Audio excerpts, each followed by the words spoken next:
Тэгээ 2050 онд 22 тэрбум Америк долларын өртөө болох нь гэдэг нь бол Rio Tinto компаниас өгсөн санхүүгийн мэдээлэл дээр байсан л да. Тэгээ өөрөөсөө 2021 оноос 2051 он хүртэл ингээ 30 жилийн хугацаатай санхүүгийн загварчлал хийсэн.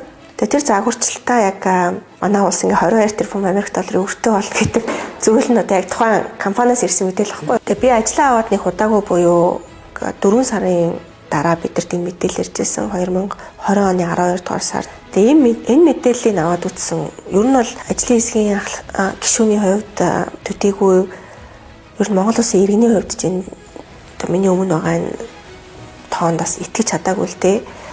Тэгээ би бүр ингээ гэртээ очиод агүй нухацтай нэг Excel-тэй файлыг мэдээлэл болгоноор нь үзээд тэр орой бол миний бараг нойр үрээгүй л дээ одоо арайчтай гэж бодоод.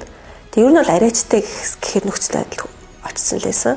Тэгээ ер нь энэ гүний ур хатач холбоотой асуудлаар бид нараа хөндлөгийн шинжээчийн дүгнэлт гаргая. Тэгээ энэ төлөөлөл зөвлөлийн хурал бид нар санал оруулсан. Тэгэхээр баг Монгол Улсын засгийн газраас тогтоолын төсөл өөрсдөө оруулаад санал гаргаад нэлээд бас үүнийхээ хойноос явсан анхны тохиолдол байсан болоо гэж би боддог. Тэгээ ер нь энэ хөндлөгийн шинжээчдийн дүгнэлт бол манай яриа хэлцээнд маш том хөшөөрөг болсон, анх санаачлаг гаргаад тухайн үеийн бас шийдвэр гаргах эрх бүхий хүмүүс танилцуулаад явж байхдаа бас ийм хэмжээний үр дүн хүрчнэ гэж бас тухайн үед төсөөлж байгаагүй л дээ.